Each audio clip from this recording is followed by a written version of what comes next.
Everybody, my name is Elias, and in this video I'll be showing you guys how to work up your PFAS MIP data, specifically DPV data that you obtain with your MIPs. So first I'll show you where to find this Excel template that I put together here. So what you want to do is go to start at the data server, go to projects, BP sensing, BP sensors PFAS, documents, and then this is the file here, Langmuir absorption template. It might have moved by the time you watch this video, but just know that this is where I intended to put it originally. Anyways,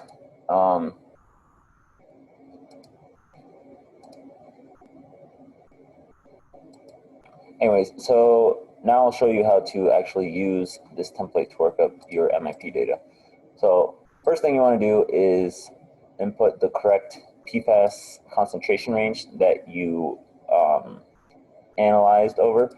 So in this case, with this example data set, I was working with the PFAS MIP specifically. You might have used a different type of PFAS compound, so that's not super critical. All you really need to worry about is that you have this row populated with the correct concentrations that you obtained a DPV scan for. Then in these columns here, you want to input the actual data. So on the far left, I have one column dedicated to the potential range that I scanned over, and then each subsequent column corresponds with the respective concentration of PFAS. Then you want to obtain the peak current for each DPV scans. So the way you do that is you use the min function in Excel. So you just tell Excel, I want to find the minimum value in this entire column. Since I was using the CHI to obtain this particular data set, it spit it out in Texas convention. So that means that the peak current was actually the minimum current across the entire DPV scan. And you'll notice that I have a negative sign out in front. That's just because I want this peak current to be a positive value for simplicity. So I just take the reciprocal of that. Anyways, so that's how you get the peak current. Next, you want to get the I naught minus I values in amps. So in order to do that, you just take I naught, which in this case would be the peak current for the DPV scan at 0, concentration equals 0 PFAS, minus the peak current at the respective PFAS concentration. So for this first value, it's going to be 0, right? Because I'm subtracting one value minus itself. But for each subsequent one, I'm subtracting I naught, so that's peak current at 0 concentration PFAS minus the peak current at the particular PFAS concentration that I'm interested in. Do that for each, and then you get all your I naught minus I values in amps. So next thing you want to do is pay attention to your units. So in this research paper by Jeffrey Dick from UNC, they report their Ka values in units of centimeters cubed per mole as opposed to liters per mole, and that's important because that drastically changes your final Ka value that you get from this data set. So you want to first change your PFAS concentrations to moles per centimeter cubed as opposed to moles per liter. So to do that, you just take the value in molar, divide that by 1,000. So take the value molar, divide by 1,000. Alternatively, you could take the value in nanomolar, multiply that by 10 to the 9th, then divide that all by 1,000, and you'll get the same thing. Next, you want to convert values in amps to microamps. So you just take the I naught minus I value and then multiply that by 10 to the 6th by 1 million, and you should be in microamps. Then in order to do this particular type of fitting called the Scatchard fitting, we need to take I naught minus I and then divide that by the concentration of PFAS. And so the reason we're doing that is because in this Dick et al. Paper, they are taking this particular absorption isotherm model, which is based on the Langmuir model. So that equation looks like this, and then they're basically trying to linearize this function, and when they do that, they get this equation down here, which is called the Scatchard equation. I was unable to derive this equation myself starting with this equation. I tried, but I just couldn't do it. So hopefully by the time that you are watching this video, that's already been worked out. But if not, just know that this is a mystery to me how they obtained this particular equation. But at any rate, it's a very handy equation because it's already linear. It's already in the y equals mx plus b format, where your slope is negative Ka, your x values are the I naught minus I values, and your y-intercept is Ka times Bs naught times 4n FDC star R, which I'll touch on all that in a little bit more detail in a minute here. So you get your I naught minus I divided by PFAS, concentration of PFAS data here. Next, you want to generate a plot. You want to generate the Scatchard plot. So in order to do that, as I alluded to with this discussion about the equation here, you want to plot I naught minus I divided by concentration of PFAS versus I naught minus I. So I naught minus I are your x values. I naught minus I divided by concentration of PFAS are your y values. So once you get that plotted, you can generate a trend line, get an R squared value, like I did here. But we want to get more detailed statistics. So in order to do that, we want to get you want to use the linist function that's built into Excel. So I'll just demonstrate how to do that real quick. So you start off by first highlighting a 2 by 5 table. So 2 columns by 5 rows here. Go to the function bar, type in equals linist parentheses, highlight the known y values. So I'm highlighting the I naught minus I divided by concentration of PFAS values, excluding the 0 data point. That's important. Do not include the 0. That'll mess up your line. And then so I highlighted the known y's. Now I need to highlight the known x's. So that's the I naught minus I values here. Once again, excluding 0, comma, true, close parentheses. And this is important. I hit Control Shift Enter in order to execute this function. So Control Shift Enter, boom. This cell right here is the slope. This cell to the right of it is the y-intercept. I believe this is the uncertainty in the slope, and this is the uncertainty in the y-intercept. This is R squared, and then the rest of this I don't think is super relevant. So once you get that data, you can obtain Ka and Bs naught from the statistics that we got from linist. So Bs naught is, if you look at our Scatchard equation, the y-intercept is Ka times Bs naught times 4n FTC star R. So in order to get, in order to isolate Bs naught from that, you just take the value for the y-intercept, which is here, divide that by the negative of the slope times 4n FDC star R. Just have to make sure that 4n FDC star R value is in microamps. And then Ka is even easier. You just take the negative of the slope. And then I should probably touch on these 4n FDC star R values. These particular values that I have here are specific only to ferrocene carboxylate acid. So if you're not using pyrazine carboxylic acid as your redox probe, you cannot use these values that I have here. Just keep that in mind. You'll need to dig through the internet to find what those values are for your particular redox probe. One thing to note is that I have it in 2 different units. So up here I have it in amps, and down here I have it in microamps.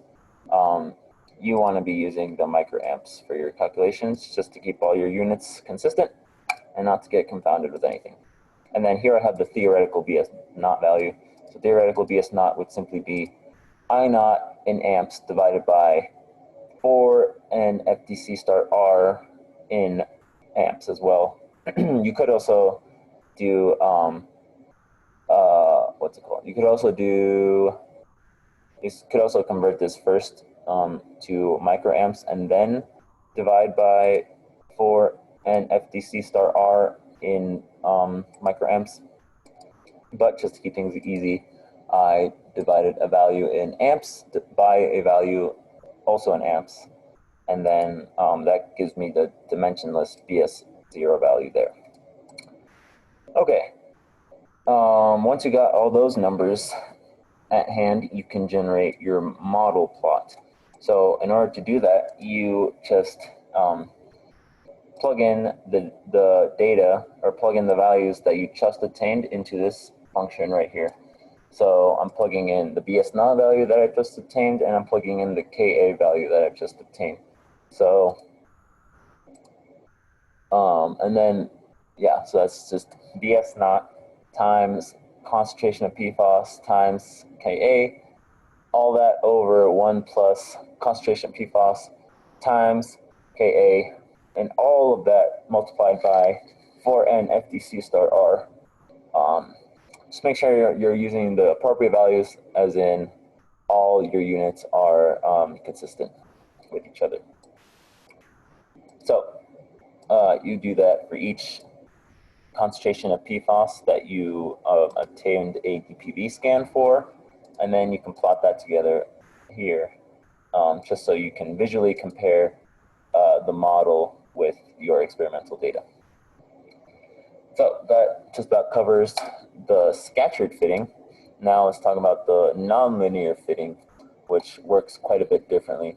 So I just moved over to this next sheet here, and do the same thing. I just copied the data set into the sheet, and I need to pay attention to my units once again. So just converting from values in molarity to values in moles per centimeter cubed for the concentration of PFAS, and then also converting I naught minus I values from amps to microamps. Once I have that, I can take the square difference between the experimental value minus the average value. So you can see here that I just averaged all these I naught minus I values, and then over here I'm taking the difference between the experimental data point minus taking the difference between experimental data point and the average, and then squaring that value. So experimental minus average squared, experimental minus average squared. Do that for each data point, and then sum all those square differences together. Right? So that's that number right here. Then for the model, you basically you want to so actually before we talk about the model, let's talk about our estimated BS naught and Ka values. So ignore the numbers that I have here for now, and I'm just going to copy the numbers that we obtained via Scatchard fitting. So what's that? That's 1.91 times 10 to the 6th, 1.91 E6. Then that one is, Ka is 2.5 E13. 2.5 E13. So those right now are our estimated BS naught and Ka values. So in order to generate our model I naught minus I values, we need to plug in these estimated values into the equation here and that I have in this photo right here. So plugging in BS naught and KA. And then that should give us these data right here. Once we have that, we can take the square difference, this time taking the square difference between model and experiment. So model minus experiment squared, model minus experiment squared, etc., etc., etc. Once again, summing all those square differences together to obtain this number right here. So once we have those two numbers at hand, we can get an R squared value. So in order to get R squared, what you do is you you do 1 minus the sum of square differences between model and experiment divided by sum of square differences between experiment and average. So that's literally just 1 minus this number divided by this number, right? That's the calculation. So 1 minus O15 divided by K15. So currently that's our estimated R squared value. Now I'm going to show you how to use Excel's solver function in order to get a more precise, or in order to basically maximize the R squared value to its fullest potential. So in order to find solver, you go to data. I'll also show you how to add a solver to your version of Excel on your desktop if you don't already have it. But first, actually I'll just show you how to do that first. So go to File, Options, Options Add-ins on the left right here. Down here you'll see Manage Excel Add-ins. Hit Go, and then Solver should be in the list right here. And then just make sure that the box next to Solver is checked off. Once it's checked off, hit OK, and then Solver should load to your version of Excel, and then you'll be able to find it underneath the Data tab right here. So once I'm ready, I have Solver on my version of Excel. I just am ready to use it, so I go to Solver. I have to set an objective. So my objective here is to maximize R squared. So just input the relevant cell right there. That's cell I4. That's where R squared lives. And then I want to maximize it, so make sure max is checked off. And then I want to maximize it by changing BS naught and KA. So I want to maximize R squared by changing cell I2 and cell I3. So just list them off right there. Hit solve, and then boom, solver will do that calculation for you. And then these are now the optimized BS naught and KA values. These BS naught and KA values, in essence, give us the maximum R squared value possible. Now, one thing I should mention about the Excel solver function is that if you do not give it an initial estimate of your BS naught and KA values, it won't work. So if this value were, say, like, I don't know, like 3 to the like 15th or something, my R squared value is going to be radically off. And let's say I change this to something like, I don't know, 1,000. That's going to be way off. And then when I go to do solver, it might not actually find the global maximum. Instead, what it'll do is it'll find a, yeah, see what it did? It did increase R squared, but this R squared is way, way smaller than what we had before. Before we had a very, very good fit of 9.99. Now we're getting a negative value, which is like absurdly bad, an absurdly bad fit. And the reason for that is because the solver function, we fed it values that were way, way off from what they theoretically should be. Hence, solver found a local maximum for R squared as opposed to finding the global maximum of R squared. And so that's why I initially suggested that you just literally copy and paste the values that you got from your Scatchard fit into your nonlinear fit. That way you can be certain that you're at least in the ballpark, and you will likely find the global maximum when you go to use the solver function. Let's see, is there anything else I forgot to mention? I think that's about it. Yeah, thank you very much for watching.